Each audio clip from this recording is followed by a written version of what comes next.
Galatians 4, verse 1. And I say, for as long as the heir is a child, he's no different from a slave, though he is sovereign of all, master of all, pretty much the owner of all. This analogy that Paul is making right here is very important. And it goes along, of course, with the previous chapters that we read last week. So hopefully you guys remember. But still, by itself, is a great explanation of the spiritual evolution through which humans would go and how some would get stuck because of the flesh or the letter, while others would become children and therefore receive the inheritance. So I'll start again. And I say, for as long as the heir is a child, he is no different from a slave, though he is master of all, but is under guardians and trustees till the time prearranged by the Father. The Father, of course, is Yahweh. He prearranged a time in which his promises would fulfill, right? His prophecies would manifest. And therefore we would receive, in this case, the inheritance. So the guardians and trustees are pretty much those whom Yahweh trusted with authority during this time over his people.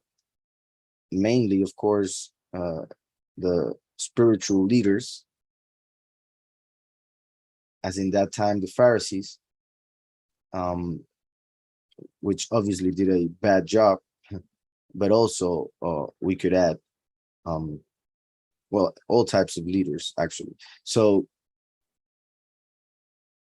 and well, also, we could even put here the Malachim, the angels, as we'll see eventually. So, and I say, for as long as the heir is a child, he is no different from a slave. So when there's an heir, the one who will inherit everything from the Father, who is owner of all things, as it says here, though he is master of all.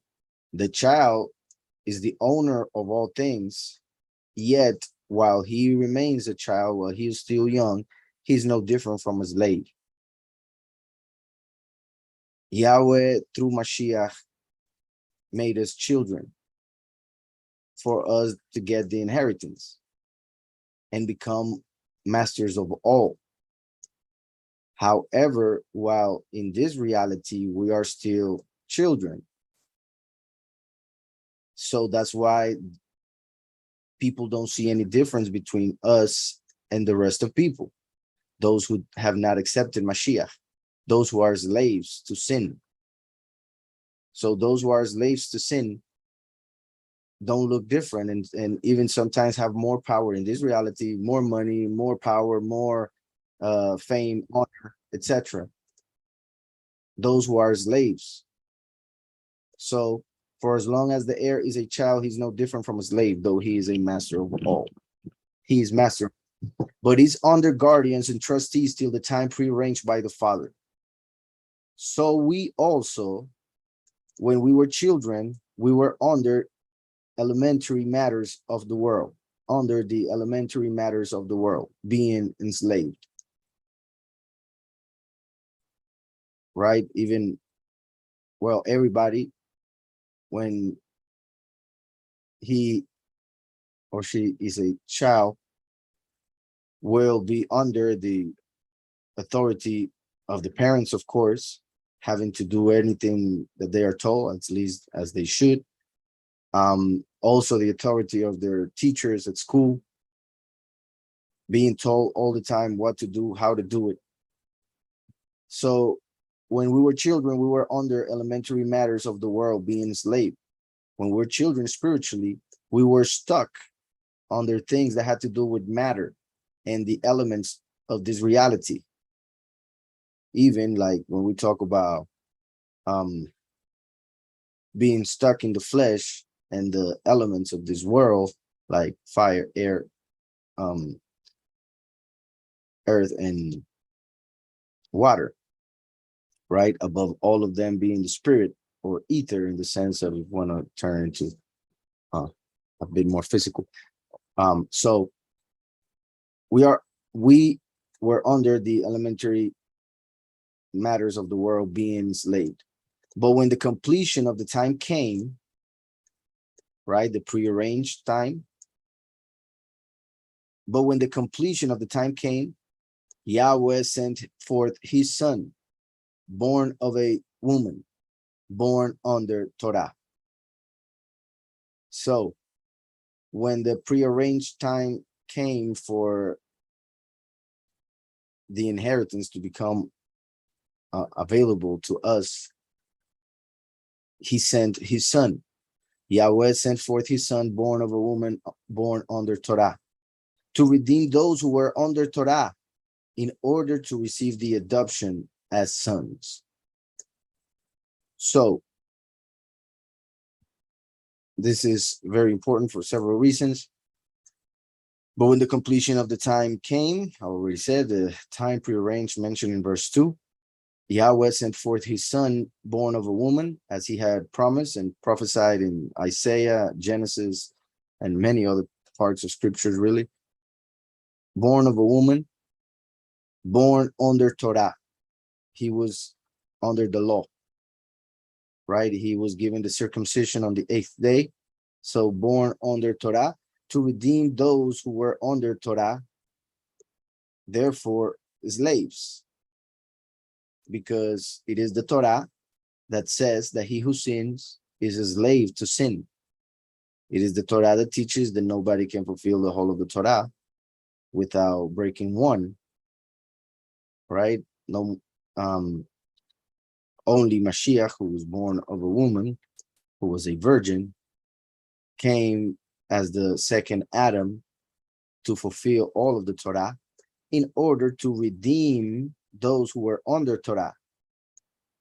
If we needed redemption, is because we were enslaved. We were, we needed to be bought from a previous owner, pretty much, sadly, but it is what it is. We were under the enemy. He had all authority because of our sins and his accusation through the Torah. And therefore Mashiach came under Torah, fulfilled the Torah to redeem us from Torah, to redeem those who were under Torah in order to receive the adoption as sons, so that we could become sons. It is important that it is Paul speaking, Shaul, right? And it is mentioned in adoption. And I say that because sadly in Christianity, many times they tend to worship kind of the Jewish people, right?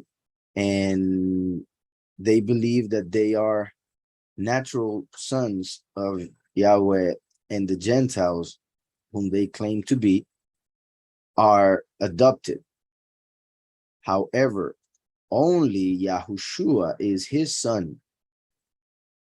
Only Mashiach, the only begotten son. And through him, all humanity needs to be adopted as sons, Israelite or Gentile.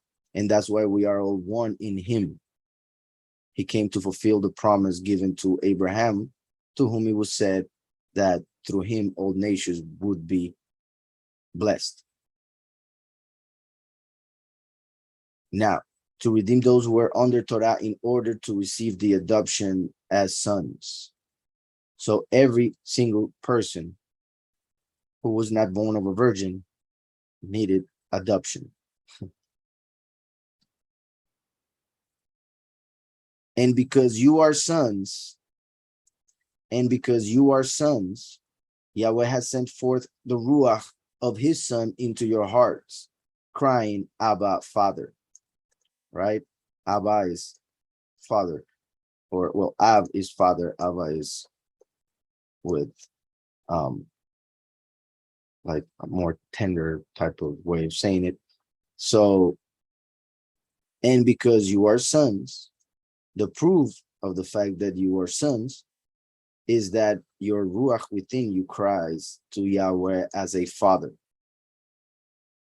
obviously through his son, the ruach of his son, which is now in your heart. And because you are sons, Yahweh has sent forth the ruach of his son into your hearts, crying, Abba, Father. That's why those who do not accept Yahushua, or we could say those who do not understand that he who came 2,000 years ago is the Messiah, and therefore they do not accept the new covenant, they all tend to see the Creator as a master,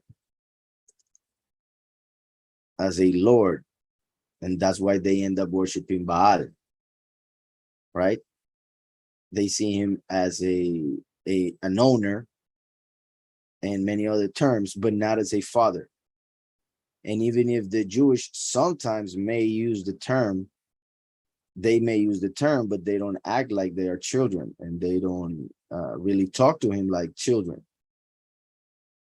So it is only us who accept Yahushua who have received the Ruach that gives us understanding that he is our Father now. Now, also remember that there are many Christians, because that's the other part, sadly, who think or say that God loves everybody, and that, as they say, we are, well, I don't want to say we, but they are all God's children, right? They say that a lot. If everybody was a child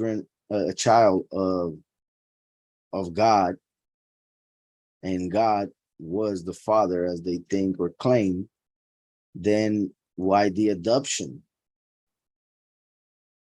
Right? Why would we need adoption if everybody's already a child of God? So it is because we were children of God through sin that we needed to be adopted by somebody else, that is Yahweh. You feel me? So at the end, they're telling the truth. They just don't understand what the truth is. Because we were born under sin, so we were under the authority of the enemy, who is the mighty one of this world. And that's why we needed to be bought, redeemed, adopted. And as always, I like to go to John 1:12. It says, but as many as received him, Yahushua, to them, oh, I'm sorry. All right, here we go. But as many as received him, to them he gave the authority to become, because they were not, become children of Elohim. Well, children of Yahweh. To those believing in his name. So those who believe in his name, they are the children of Yahweh. If one doesn't believe in his name, then that person is not a child of Yahweh. He's still a slave of God, in other words. Or I should say, the Lord, right? But so those believing in his name.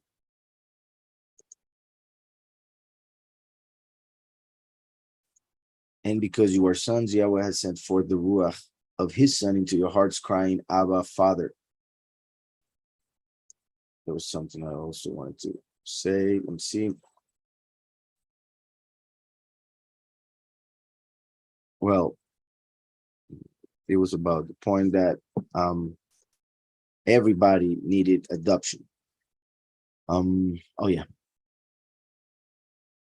Well, it's just the verse in Isaiah. I don't think it may be needed to be read, but where it says, we've read it in other studies, that our first father sinned, right? Referring to Adam, but also referring to that entity to whom we listened when we decided to sin, pretty much, which all started with the fruit of knowledge, right? Therefore being under the serpent from then on until the redemption.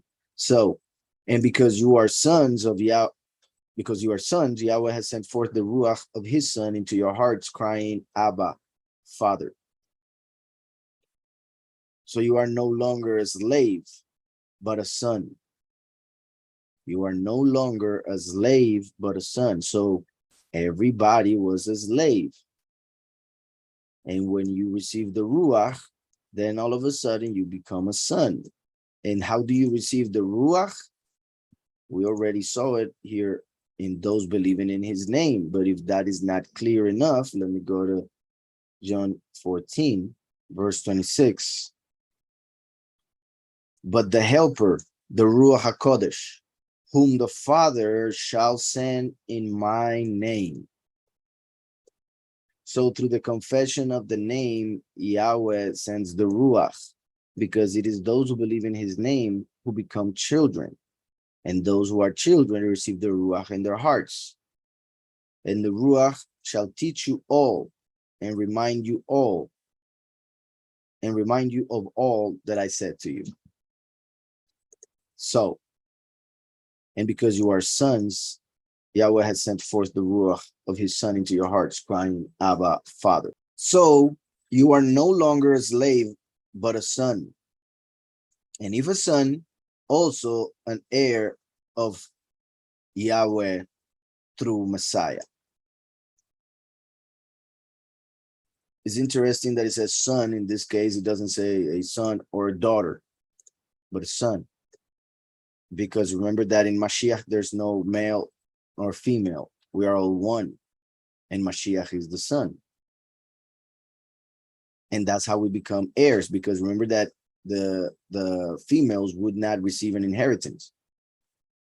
And it was because she would get married and therefore receive the inheritance of the father of the person she married, right? She would be pretty much receiving from that family everything, because that's how everything would work perfectly. It was not, it didn't have anything to do with how they put in it nowadays, the division between males and females. It was not because of the patriarchy. It was because that's what it made sense. If the female is going to receive an inheritance from her father and then she gets married and that husband receives an inheritance from his father, then they have double share. But if every person, like if a male receives the inheritance from his father and the female receives her inheritance from her husband, then they all receive an inheritance. It's just a different source. And it was so that, I repeat, because if only the sons receive an inheritance, I mean, if both receive an inheritance, a son and a daughter, then when she marries, she's going to have double inheritance while the son will only have his. Because when the marriage happens, the female and the male become one. So it's no longer the inheritance of the husband, but now of the wife, of course. Also, just in case, we see the story when there were several females and no brothers, and their dad died, so they went and sought Moshe to ask what would happen with their inheritance, since there were no sons. Moshe asked Yahweh, and Yahweh told him, well, there are no sons, so divide the inheritance between the daughters. So it was very simple. If there is no son to be an heir, then the daughter receives the inheritance, so that the name of the father remains. And also, of course, it was through the son, because normally the son would keep the name going, while if the daughter marries, she would make the name of her husband continue. So that also has to do with the inheritance, so that the land would not be given to another tribe, and it would remain within the tribe that it was allotted to during the separation of the land. So that would be the reason why we become a son, because we are one with Yahushua, who is the son, so that we may receive inheritance. So you are no longer a slave, but a son. And if a son, also an heir of Yahweh through Messiah. And that is the key, through Messiah. That's why a son. But then indeed, not knowing Yahweh, you serve those which by nature are not mighty ones. Right? You served pretty much. That is what a slave does. So when we were slaves, we were serving those which by nature are not truly mighty ones. We were like, that's when people were serving idols, matter itself, false names, etc. So indeed, not knowing Yahweh, you serve those which by nature are not mighty ones. But now, after you have known Yahweh, or rather are known by Yahweh, this is amazing, because the only reason why we came to know Yahweh is because he knew us. And if he knew us, is because he had a plan for us. And he saw us before we came to be, even because he knows all. So to be known by Yahweh means, well, we have, I mean, I try and I do see how big it is, but we have no idea how huge that is and what that means. Because it is also in a way like when he calls our name, because he knows us and we know that he is eternal, so his words are eternal. So if he calls on our name, for many are called, but few are chosen. By calling on our name, he's pretty much making us eternal.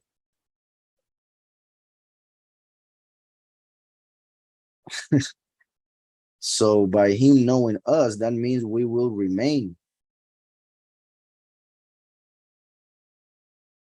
But now, after you have known Yahweh, or rather are known by Yahweh, you know how when you get to know something, well, let's say, I don't know what example to put. I kind of give this example a lot, but let's say you're thinking of buying a car, and then you see a car that you like. All of a sudden, you haven't seen it before, and you decide you want that car, and you get it, or perhaps you haven't even gotten it yet, but you're just thinking about it, and all of a sudden you start seeing it everywhere, right? So when you put attention to it, and when you put it in your mind, and you now know it, now it becomes part of your reality. Previously, it was as it didn't exist, even though it was all over. So by Yahweh knowing us, we become part of his reality. And that's why I say we become eternal, for that is his reality. While the other things would be just filling in like extras in a movie, right? And it's sad, but it is what it is. And it is because they want to be that, right? They don't want to be the main character. And who's the main character? Yahushua. And by believing in him, we become one with him and receive the inheritance that he got. So, but now after you have known Yahweh, or rather are known by Yahweh, how do you turn again to the weak and poor elementary matters to which you wish to be enslaved again? Right? Like, well, he's going to mention some if I'm not mistaken, but let's go for a moment. See Galatians 4:3, we're already here. Colossians, let's go to Colossians 2:8 and 2:20. See to it that no one makes a prey of you through philosophy and empty deceit, according to the tradition of men, according to the elementary matters of the world, and not according to Messiah. Then verse 20. If then you died with Messiah from the elementary matters of the world, why, as though living in the world, do you subject yourself to dogmas? Do not touch, do not taste, do not handle.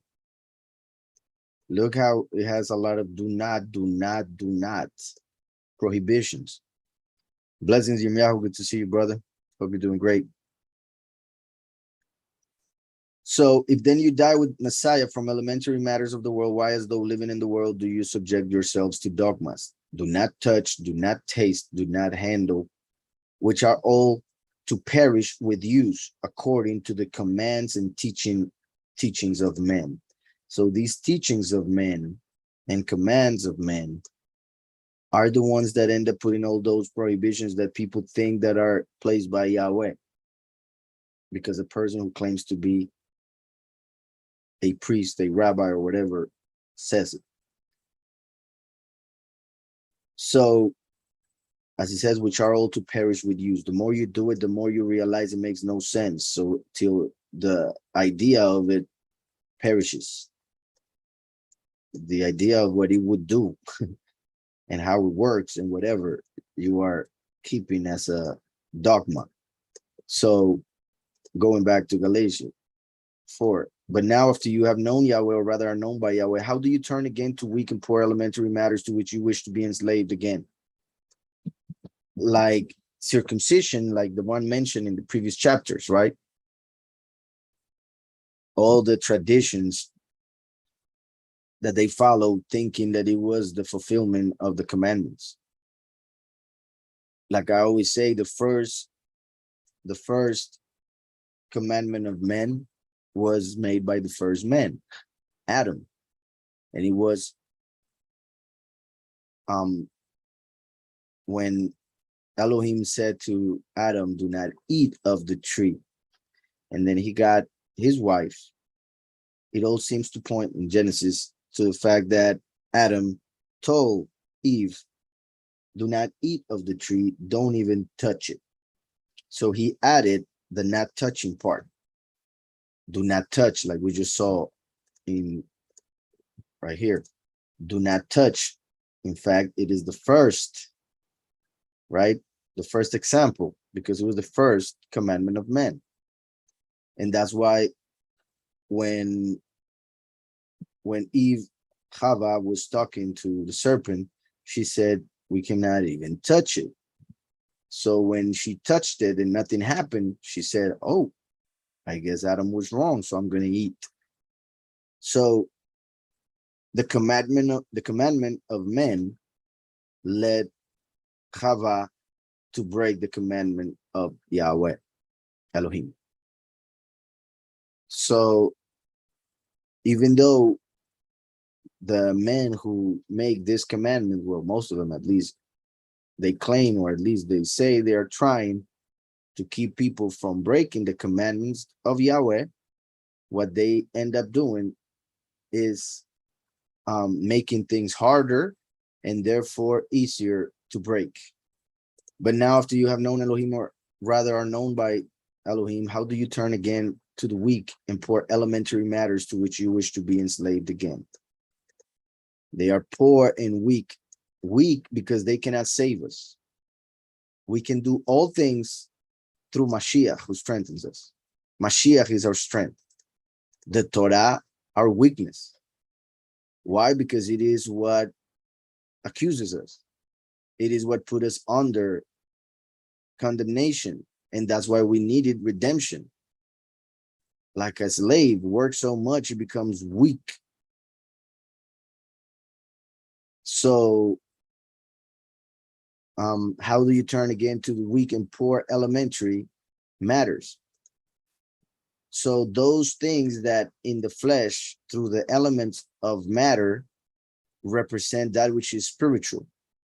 People get stuck in those elementary matters that are just symbols, instead of understanding the true meaning and the true fulfillment of the commandments, which are strong and rich through Yahushua. So the weak and poor elementary matters to which you wish to be enslaved again. So once again, enslaved again. That is saying that before we were adopted, we were slaves because of the Torah. Because the Torah says, and remember the scripture says, and Paul says it, that the Torah is good. It is the flesh and evil, which is wicked. And that is what the Torah shows. And while we are in the flesh will try to enslave us. to sin. And that's what the Torah shows. So let me read again. But now after you have known Yahweh, or rather are known by Yahweh, how do you turn again to the weak and poor elementary matters to which you wish to be enslaved again? So Yahushua came to redeem us from the weak and poor elementary matters. But people go into the interpretation of the Jewish people, those who claim to be Jewish, trying to fulfill the commandments as they who rejected Mashiach do it, don't understand that they are trying to be enslaved again, just like they are, because they did not receive Mashiach, and that's why they were not free, because he who knows the truth will be free. So you closely observe days and months and seasons and years. I fear for you, lest by any means I have labored for you in vain.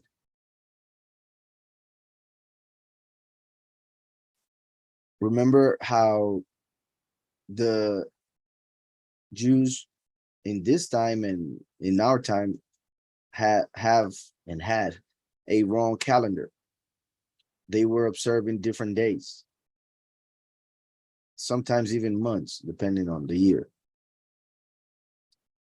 And there are people who, well, pretty much in Judaism, they do not understand the prophetical aspect of the feasts. So they end up stuck in the day and the tradition of the past, of their forefathers. So they, when, for instance, celebrating Pesach, they, instead of understanding what getting rid of the leaven is, they get all stressed out to make sure that there's no leaven in the physical house, and remain filled with hypocrisy and other things, and only talk about the Exodus, and only think that Pesach has to do with the Exodus, not understanding that Yahushua is the Lamb and he was the one who fulfilled it. Reason why they didn't understand when he came, they didn't realize they were fulfilling the feast because of the wrong calendar, and because they thought Pesach was all about Exodus and not about a future redemption that came through Mashiach, which was future for them when he manifested, of course. Well, in that case, present. And they don't get that the next 4 feasts that begin with this 7th month that we're actually about to start tomorrow, Yom Teruah, we have Yom Teruah tomorrow. They don't understand that those 4 feasts have to do with something that will happen in the future, near future. So they get stuck in the celebration of the day on a wrong day. That's why Yahweh tells Israel that their Shabbats are wrong, their feasts are wrong, and they are evil, and Yahweh hates them. So they end up worshiping the day instead of Yahweh. They end up doing traditions of their ancestors that have nothing to do with true Torah. And they only see the past and don't understand the prophecy regarding the future. So they are not understanding what the feast was meant for, because the feast, the Moedim, are appointments with the Most High, things, times in which Yahweh will make things happen. So instead of only getting together to remember what he has done, we should get together to be ready for what he is about to do. So you closely observe days and months and seasons and years. I fear to you, lest by any means I have labored for you in vain. And isn't it interesting also, because thankfully, thanks to the Father, he gave us the true calendar, and he has given us a lot of revelation through the calendar, many connections with the days of the calendar, things that happen in the world, or what we read in scriptures through the studies that we do. So it is wonderful, but it's not like we're stuck talking only about the calendar, or right? which I have seen a couple ministries that do. So look, as it says here, you closely observe days and months and seasons and years. I fear for you, lest by any means I have labored for you in vain.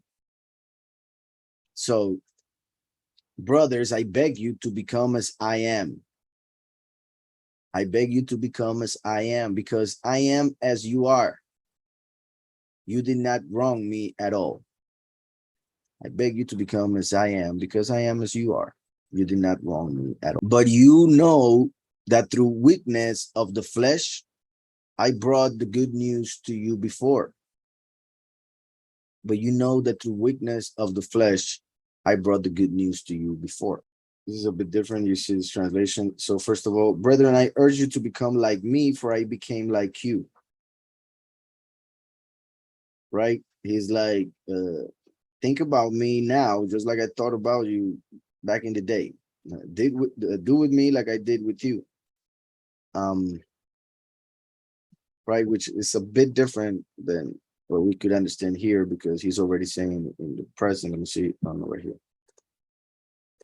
I beg you to become as I am, because I am as you are. If he's already as they are, then why would they have to become like he is? Right, it's a bit different. And as you can see, because of what we see here in the way they write this, it means they had to put it to understand. And that's why the other one is putting or writing for I am like you. This one's putting became, as we know that Shaul would mention in other parts about how when with the rich, it would be as a rich person, with the poor, like a poor person, with the Gentiles, like a Gentile, with the Yahudim, like a Yahudi. So it's pretty much the point here. Brethren, I urge you to become like me, for I became like you. You have not injured me at all. Like, even if they did something wrong, as in by, like right here, for lest I have labored for you in vain. But even if he did it in vain, well, if it felt like he did it in vain, it wouldn't be in vain, because now there would be a testimony against them. And that's why kind of like saying here, you have not injured me at all. You injured yourself by doing wrong, by going back to the desires of the flesh, or the letter of the Torah. You injured yourselves, not me.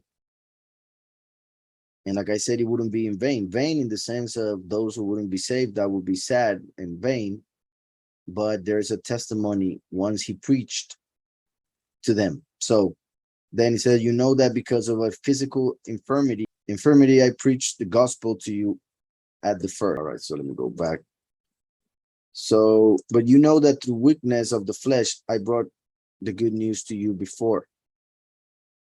And my trial, which was in my flesh, you did not despise or reject, but you received me as a messenger of Yahweh, as Messiah, Yahushua.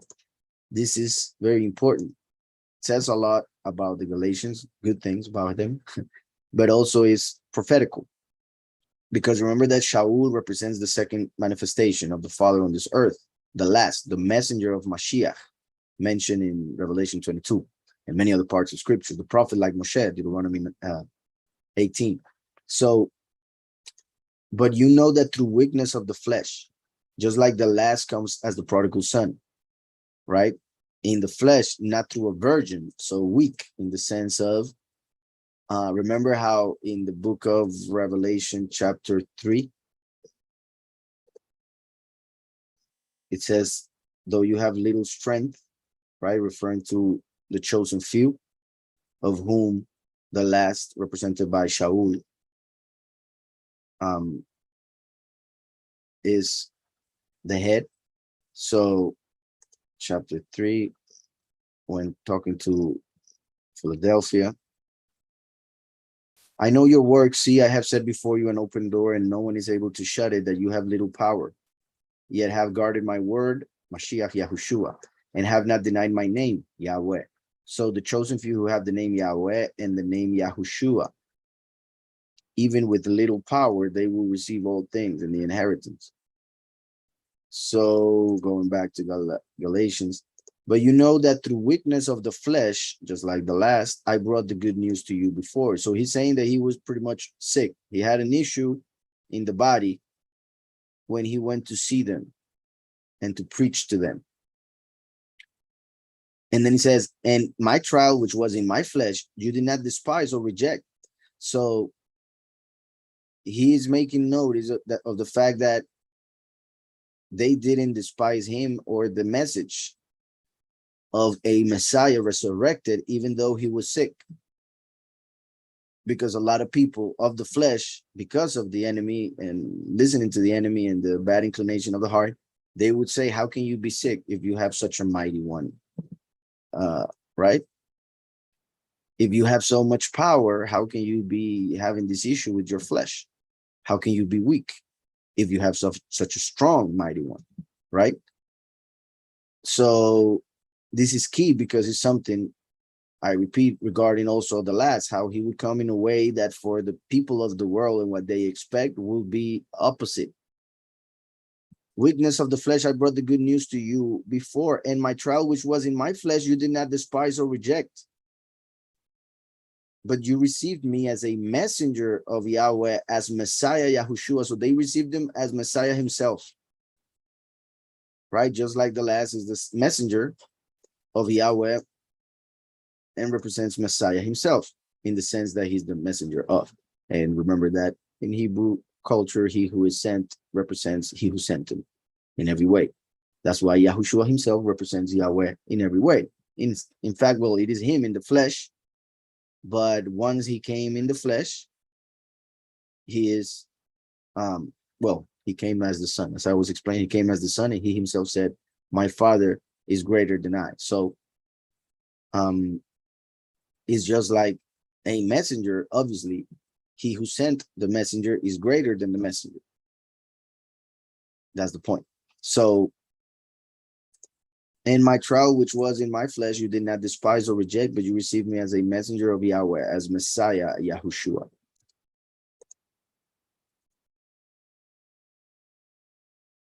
And my trial, which was in my flesh, you did not despise or reject, but you received me as an angel of Yahweh, even as Messiah Yahushua.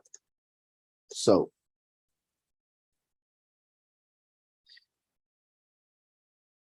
what then was your blessedness? For I bear you witness that if possible, you would have plucked out your own eyes and given them to me. Right? So this shows us what was the weakness of the flesh that he had, what was the trial that was in his flesh. And also that we see in other parts of scriptures that they refer to the same, that he had an issue and he was praying to Yahweh. So it was a problem with his eyes, which is interesting because he could see well. Then he went blind when Mashiach appeared to him. Then he received sight back, but not 100%. He had issues with his sight. Maybe he went back 100%, but then he went down. And the point is, he had issues with his sight, and that's why Timothy or others would write for him.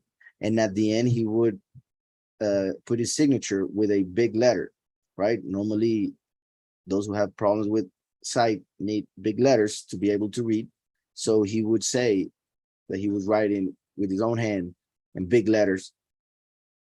And that is because of the issues that he had with his sight after Mashiach appeared to him. So that is interesting, like I was saying, because people would say, how can he not give you 100% back? Of course he can, but there are reasons why he wouldn't or didn't, because of what he had to represent and also to rectify for what he had done. For being so blind back in the day, spiritually, now he receives the sight of the spirit, but loses the sight of the flesh in a way. Not completely, of course, right? So that's kind of the thing that happened with him. And you remember that he connects, remember that the last is also represented by Shimshon, Samson. And remember what happened to him when they caught him, they plucked his eyes, right? And also remember what Isaiah 42:19, when talking about the last, who is blind but my servant, or deaf as my messenger whom I sent? Who is blind as he who is at peace, and blind as a servant of Yahweh? Right? So we know Mashiach was not blind physically nor spiritually, nor deaf. So this has to do with the last, who comes not through a virgin, but a regular birth as a prodigal son. So spiritually, he's blind and deaf until Yahweh reveals the light to him, just like he did with Paul, but still weak until the transformation. Weak in the sense of what I just mentioned in Isaiah prophecy, and here with where was it? Yeah. But you know that through weakness of the flesh, I brought the good news to you before. In my trial, which was in my flesh, you did not despise or reject, but you received me as a messenger of Yahweh, as Messiah Yahushua. What then was your blessedness? For I bear you witness. Once again, confirming, right? The witness. I bear you witness that if possible, you would have plucked out your eyes and given them to me. So imagine the love he felt from the people of Galatia, and how there were people who would have been willing to give him their eyes. Imagine. So then, have I become your enemy, speaking truth to you? So then have I become, remember also that Samael is the blind God, pretty much, the blind mighty one, because he's stuck in the, I mean, he's pretty much the representation of being stuck in matter, meaning not being able to see anything spiritually. That is Samael. So because of the lies of Samael, pretty much Paul was blind spiritually, but then Mashiach receives him and gives him spiritual sight. However, as a like I said, pretty much rectification, and as a representation of what Shaul as the last would do, just like Mashiach came to take the authority from Lucifer, and also Mashiach came to defeat everybody that is evil, pretty much in general. But there are several ways in which either of the three entities that we always mention as Satan, right, Samael, Lucifer, or Azazel, connect with what the first did or what the last will do. So my point is that being Samael, the blind mighty one, now that Shaul appears as the one who will at the end defeat the enemy through the power given to him by Mashiach, is represented by here by Paul, who has an issue with his sight. So those who are spiritually blind would reject Shaul because of him having issues with his physical sight. What then was your blessedness? For I bear you witness that if possible, you would have plucked out your eyes and given them to me. So then, have I become your enemy? Speaking truth to you? Isn't that interesting? Have I become your enemy? Enemy is one of the meanings of Satan. So he's talking about his lack of sight. And then he says, have I become your enemy for telling you the truth? Now you see me as a Satan because I'm telling you as how it is, as it is. So then have I become your enemy, speaking truth to you? They are ardent towards you for no good. He's referring to those false leaders who were bringing a false doctrine, bringing people back to the letter to get them stuck through the wrong interpretations, elementary matters as mentioned earlier. They are ardent towards you for no good, but they wish to shut you out that you might be ardent towards them. So they are the ones who are becoming blind spiritually through what they are being told. by the false leaders in order to follow tradition and end up being slaves,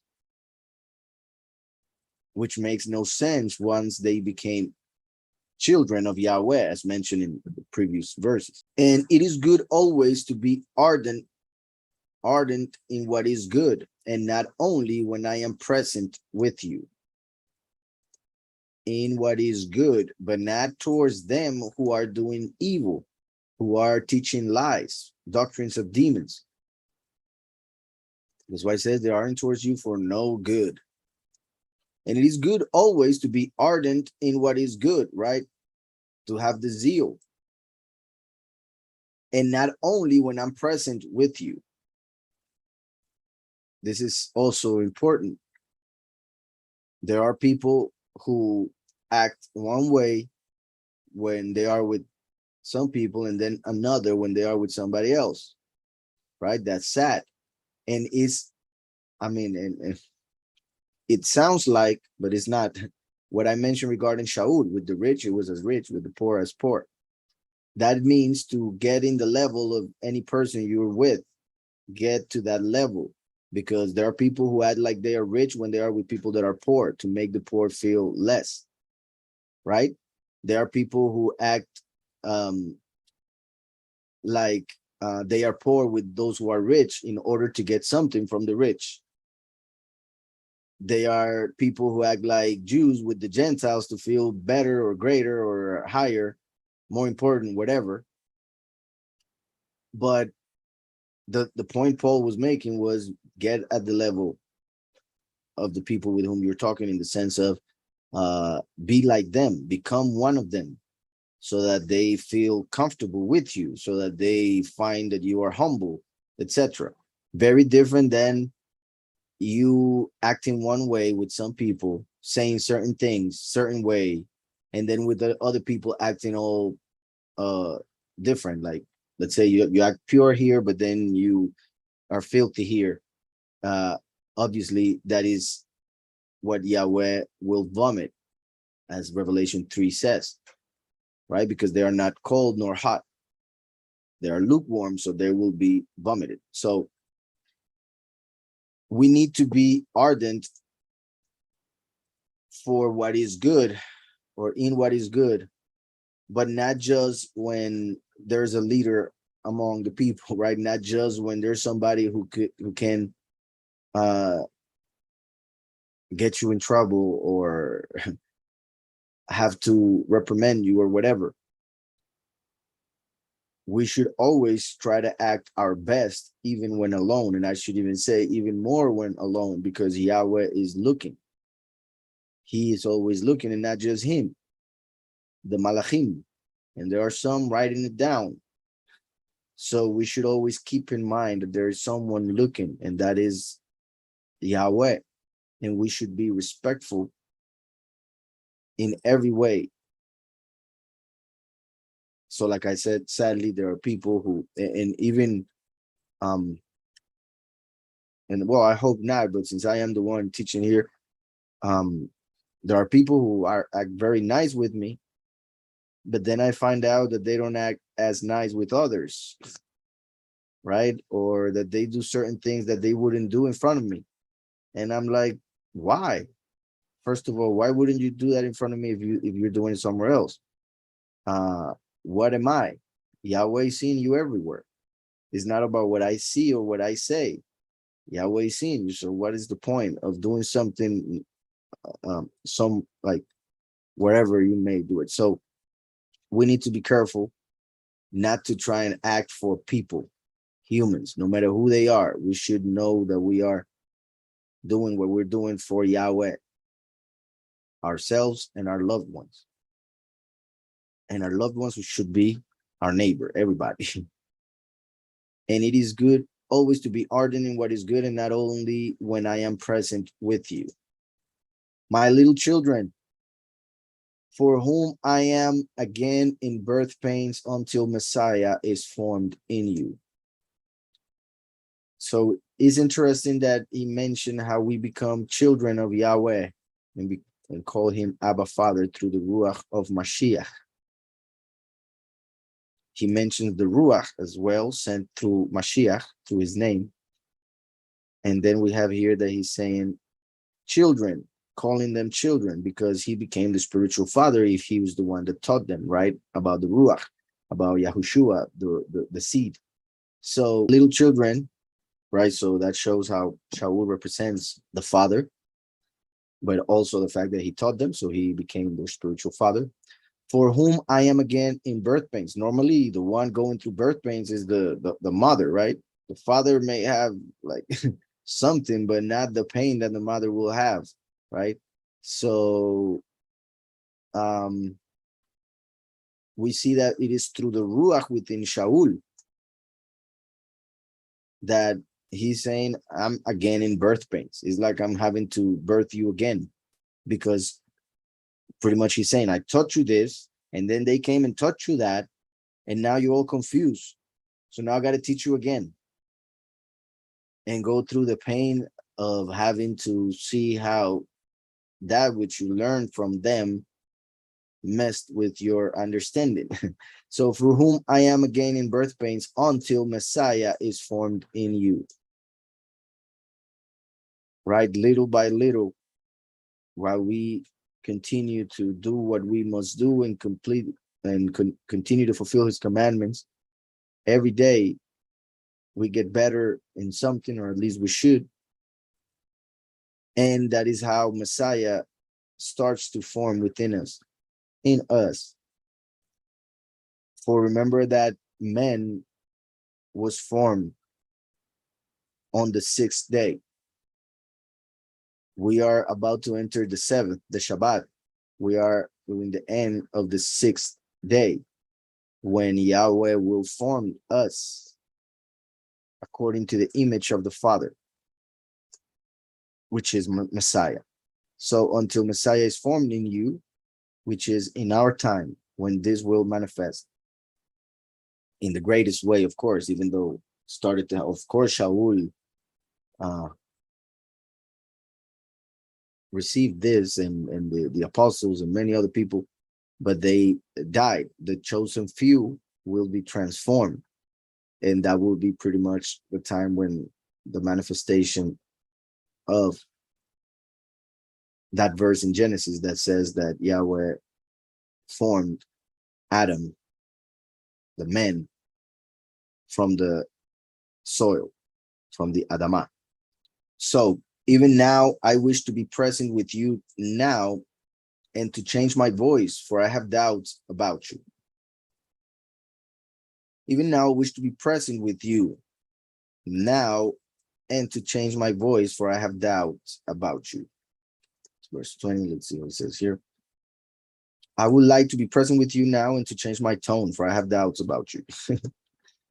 That's sad, but it's part of what happens.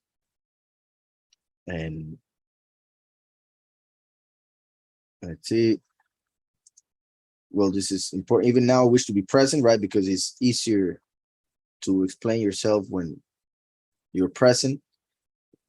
It is easier also to be understood, like when they hear the tone. That's why it says here with you now and to change my voice or my tone, right? Because he was worried, he was angry, in the sense of the bad things that were happening that they were allowing, and obviously the bad leaders that were trying to get the Galatians to follow them. Reason why he had doubts about them. Say to me, you who wish to be under Torah, do you not hear the Torah? I love this verse. I love this verse, because a lot of people trying to please Yahweh are going back to put themselves under Torah, under the law, thinking that they, through the fulfillment of those commandments according to the traditions of men, they think that they will be saved. But that's what people who do not understand or even know the Torah would do. And that's what Shaul is saying right here. Do you not hear the Torah? Like, do you know the Torah? Like, really? Why are you trying to go under it? That means you're trying to condemn yourself. verse 21 here, it says, tell me, you who desire to be under the law, do you not hear the law? And perhaps they don't, because they have ears but cannot hear, eyes and cannot see. So they get stuck in the only thing that they can see, the letter, the flesh, the wrong interpretation. And that's why they go back, because they cannot see anything in front of them when it's spiritually, when it comes to the spirit, right? Yahushua is the way, yet they don't see the way. So they go a different route. So, for it has been written that Abraham had two sons. This is also a very important analogy. For it has been written, and we see here an example of something that we do a lot, and it is to see the lives of the patriarchs. Well, even anything that is written in the Tanakh, the Old Covenant, even a story, historical as it is, Yahweh made it happen in history so that we would have an understanding, a representation of things that would happen in the future. So even the stories of the patriarchs, they all are prophecies, not just what they said, but what they did, what happened to them, and of course, what the scriptures recorded and how we recorded them. For it has been written that Abraham had two sons, one by a female servant, the other by a free woman. Right? And I'll say slave because it's the same word. In Hebrew, is the same word, slave or servant. Normally, servant sounds a little bit better, right? We should all serve, but a slave sounds like something really bad. Because of history, of course. But in Hebrew, it's the same word, obed. Well, in this case, it would be a different word because it's a female servant, but one by a female servant, that is Hagar, the other by a free woman. Now, when it comes to the literal, right, and I want to make this clear so that no confusion happens. When it comes to the literal, Hagar gave birth to Ishmael. Sarah gave birth to Yitzhak. From Ishmael came the Ishmaelites, of course, but he's pretty much the father of Islam, right? Muslims are, some of them physical descendants, but the rest of them spiritual descendants of Ishmael. Through Yitzhak came the Yahudim, the Israelites, right? So that's what physically happened. But Shaul is trying to explain something that was represented by that, something spiritual represented by these two females and the two children that they had. So, for it has been written that Abraham had two sons, one by a female servant, the other by a free woman. We just read in the previous verses how those who accept Mashiach are free. Those who do not accept Mashiach are slaves, right? In general.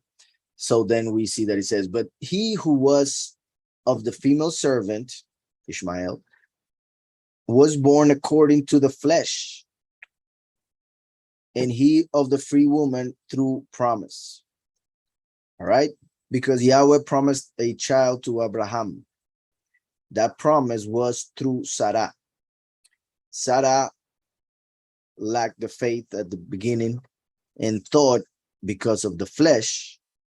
That is pretty much like reading the scriptures and getting stuck in the letter. For not understanding the spirit or not having the faith that gives us understanding of the spirit, for not having the faith, she pretty much said, well, I guess you're going to have a child with the slave because I cannot give you a child. She was sterile, so she thought that the child had to come through Hagar. So the flesh pretty much told her, the lack of faith told her, the only way this can be fulfilled is in the flesh. through the flesh of the slave. The promise of Yahweh to Abraham was through Sarah, and it would be fulfilled when Sarah was ready, in the sense of that faith. So he who was of the female servant was born according to the flesh, just like those who interpret scriptures according to the flesh, stuck in the letter. That's why he was born according to the flesh, decisions of the flesh. And he of the free woman, Sarah, through promise, a miracle, right? He was 100 years old. She was 90 years old when they had him. So imagine, obviously, when I say the lack of faith of Sarah, I'm not trying to say anything bad about her. She needed a lot of faith, right? It's obvious. That is my point there. Obviously, she was a woman of faith. She was a prophet. But we see how she laughed when she heard the promise.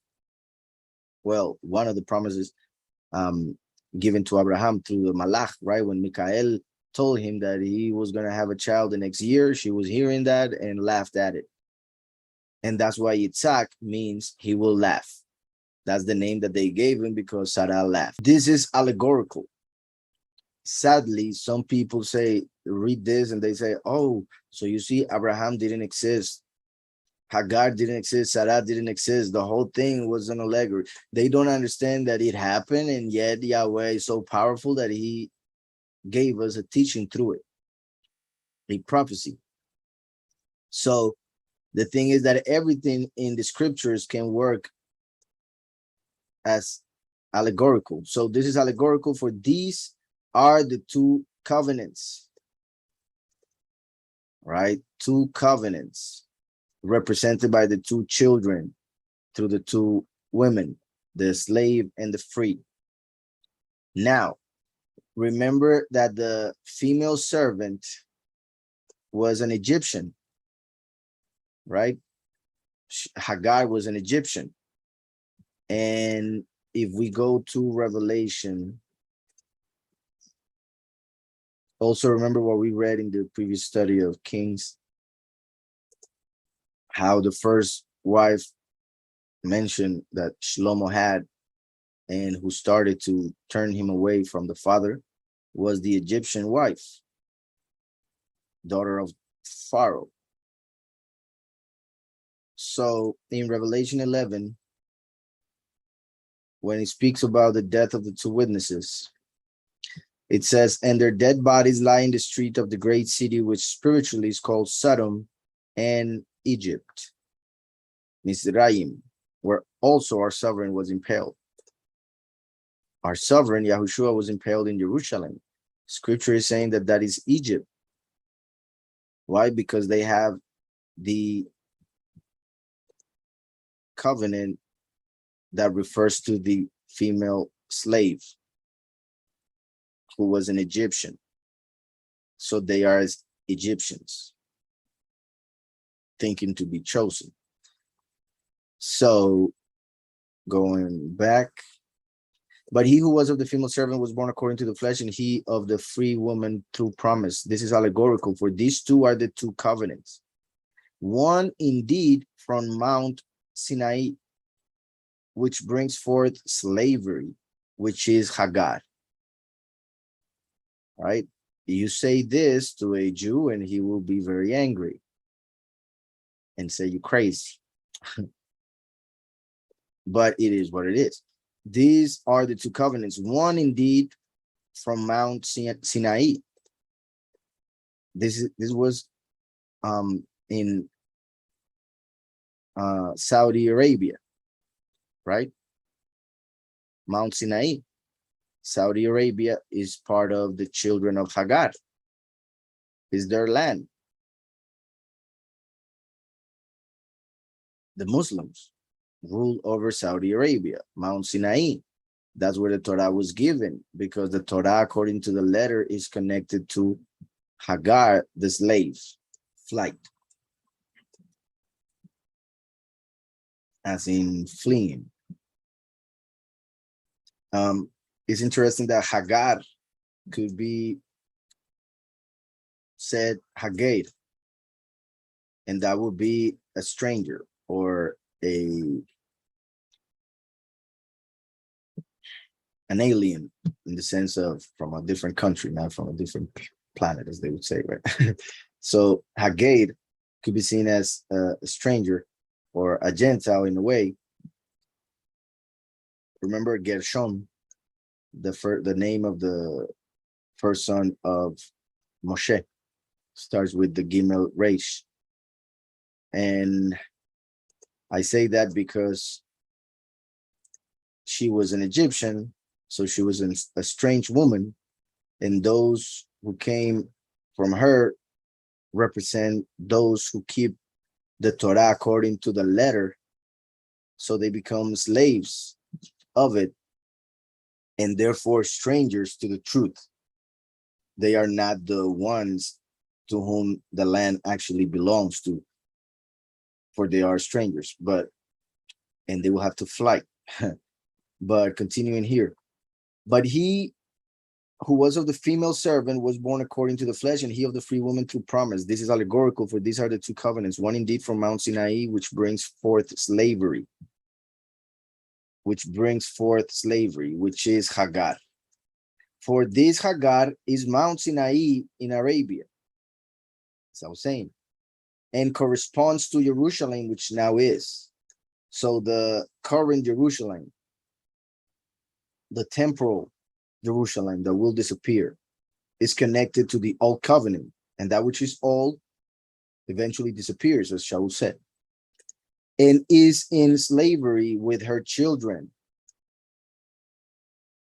But the Jerusalem above, pretty much the spiritual Jerusalem, even the new Jerusalem that comes from above, but the Jerusalem above is free, which is the mother of us all.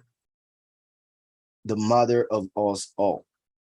And remember how Paul said, my little children, for whom I am again in birth pains. Now Jerusalem, the mother of us all. Jerusalem means he who instructs shalom, he who teaches peace. Like, for instance, Shaul is doing here. But not only that, remember in Jeremiah, the scripture tells us that the last will be called Yahweh Sitkenu. The last was represented by Shaul. But Jeremiah also says that the new Jerusalem will be called Yahweh Sitkenu. So the name Yahweh Sitkenu refers to the new Jerusalem and to the last. Just like the old Jerusalem was called the city of David. And David is the name of the king of Israel. Just like the last comes as the king, and he receives the same name as the New Jerusalem, as a title. So, but the Jerusalem above is free, which is the mother of us all. Right? So, isn't it interesting that we have the Father, Yahweh, the Son, Yahushua HaMashiach. And then, as we read in John 14:26, but the Helper, the Ruach HaKodesh, whom the Father shall send in my name, shall teach you all and remind you of all that I said to you. Shall teach you all. And like I said, Jerusalem means the one who teaches Shalom, the mother of us all. The Ruach that teaches us all things, which comes in the name of the Son from above, the mother of us all. Also, this is said in a way that, remember how, well, people, since the body, the flesh was made from the soil, there has always been a connection between the people and their country, right, and their land. There are certain countries that are not that like very uh, well, like sadly my country doesn't happen a lot, but for instance, um I don't know how to put it, but when people, you know, how true patriots, like there are some in the United States, but now they're being seen as evil, as enemies, right? uh which is all upside down. But basically you're a patriot because you understand your connection with the land and what the land gives you, and that comes all the way from Adam, who was made, his body was made from the dust of the soil, the Adamah. So in that way, that is why some people say Mother Earth. Well, some people say that because of the New Age and because they worship it, but there is a reason behind that term, Mother Earth. So in that sense, they are of this world because they are of this earth, and they are of that Jerusalem that will disappear. We are of above, the New Jerusalem, and she is the mother of us all, right? So we will receive a new body, and that new body will come from above, from that New Jerusalem. For it has been written, rejoice, O barren, you who do not bear, right? This was written. Shaul is quoting it to let us know how this was in connection to that um, interpretation that he just mentioned regarding Hagar and Sarah as the two covenants. Rejoice, O barren, Sarah, right? Who was barren. You who do not bear, break forth and shout. You who do not have birth pains. You who do not have birth pains. For the deserted one has many more children than she who has a husband. That is something very interesting, written hundreds of years ago and still true.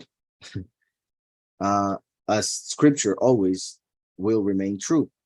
My point is that it is interesting, it is sad because that brings a lot of trouble, issues, hardships for the mother and for the children, and then for the community, and then for the country, and then for the world. And it has been going for hundreds of years. Well, uh, or perhaps several decades. The fact that, well, no, this for thousands of years. But what I was mentioning, like right now, decades, the fact that they've been destroying families, um, and keeping many, well, there are many households where there is no father to be found. Some uh, left the family. Maybe some didn't even get to have a family. So it's just the mother and the children. And some others are pretty much uh, thrown away by the mother. So there are several reasons why, but it happens a lot, sadly. So men grow up not knowing really how the men should act, and they get the idea from TV or from an uncle or from uh, a teacher or whatever. But it's not how it was supposed to be, of course. And sadly, we see also that the more money or the better in this reality a person is, like the better um well, what they call class, but I mean better position they may be in society in this reality, they are taught or even feel like they shouldn't have children, because if they do, that progress that they have in life will get stuck. Like that's how they see it, right? So they tend to not have children, while people who are in poverty, for lack of understanding, lack of knowledge, lack of means, they tend to have a lot of children, right? So it is very common, as he says here, for the deserted one has many more children than she who has a husband. There are several families that, like, she who has a husband, they only get one child, perhaps two, right? It is very weird nowadays to have a family with 10, like back in the day. It is very weird. And when it happens, it is wonderful. And isn't it interesting now that I'm reading this, that the people that have more children than the rest nowadays, and by a lot, like the difference is huge, are the Muslims. The Muslims are the ones on top, having more children than anybody else in the world, in any religion, if we speak by religions. Muslims are having a lot more children, and this is what this is saying. The deserted one, Hagar, has many more children than she who has a husband. In fact, that is one of the ways in which they want to take over the world. Because if this lasted a couple more 100 years, then like 90% of people would be Muslims, because of how they multiply in comparison to the rest of the world. The world trying to keep the children to a minimum, not understanding that in years ahead that will bring destruction for the country, because they're only thinking about themselves and about what they think would be their well-being, their time, and all of that, their money. That's all they're thinking. So this happens a lot, and there are many ways in which this happens. And like I just said, with the Muslims, it happens, and that is pretty much what this is referring to those that came from Hagar. And I repeat, that when it comes to the physical, right now, this is talking about the spiritual. So in the spiritual, those who follow the law, those who want to be under the law, will be many more children than those who have a husband, those who have Mashiach. Those who have Mashiach are a few in comparison to the many more that are deserted.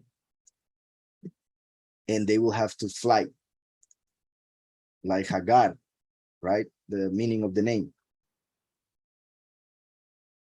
And this is from Isaiah 54:1. So we see that it is a prophecy in Yeshayahu, although it sounds like being said to Sarah, not like for her not to worry, but it is a prophecy that came long after, because Yeshayahu understood and was taking that story of Hagar and Sarah and seeing the prophetical aspect of it. And that's why he said all of this. Isaiah 54:1.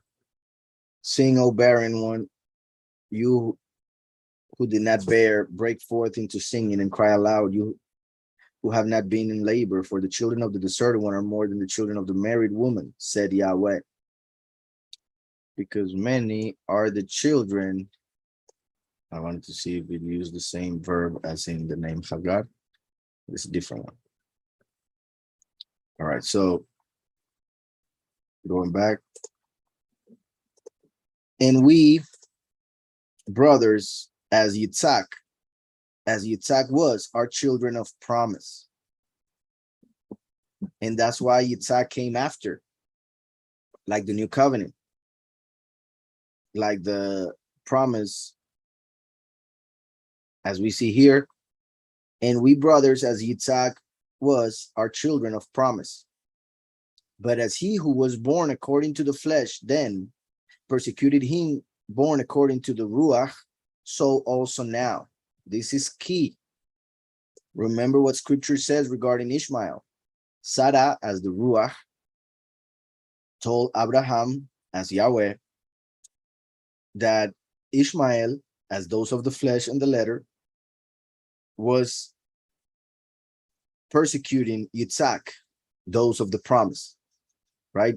Ishmael would say to Yitzhak, I am the one because I received circumcision first before you, right? Ishmael would claim that it was the inheritance, it was his.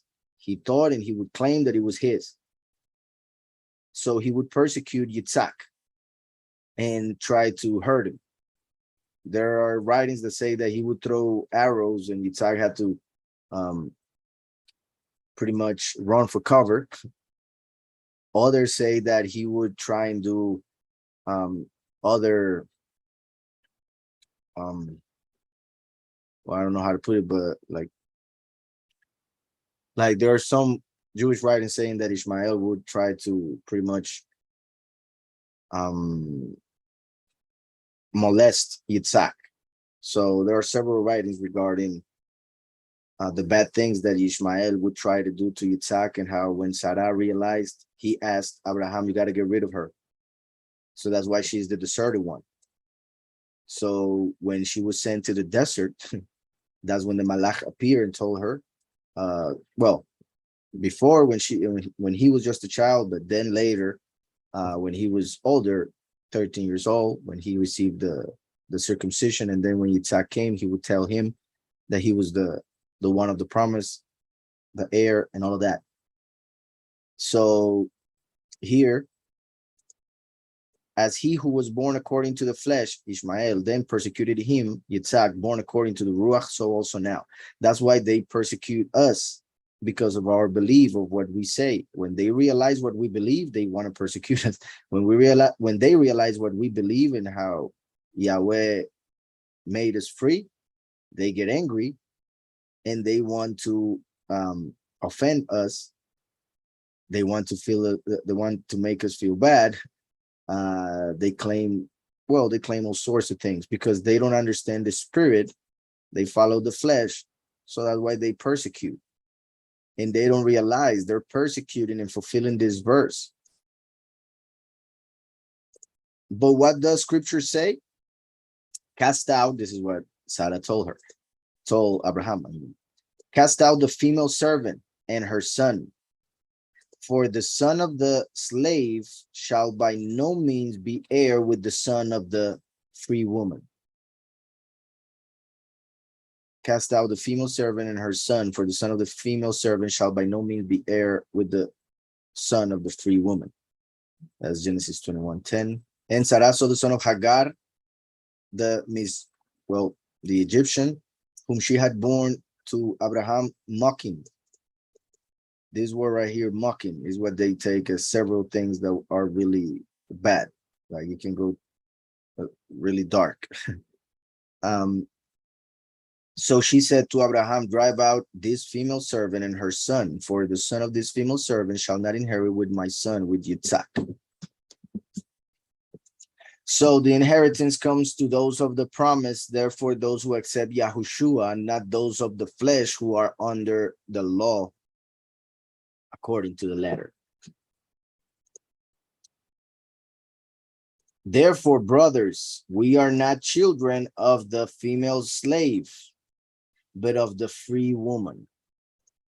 We are not children of the spirit of error, but the spirit of truth. We are not children of the evil wisdom, Sophia, but of the free woman, the Ruach HaKodesh, the heavenly wisdom, Chokmah. Is that understood? We are not children of the earth, but of the heavens. Not of the old covenant, the new covenant. Not of the old Jerusalem, the new Jerusalem, etc. So I hope that's clear.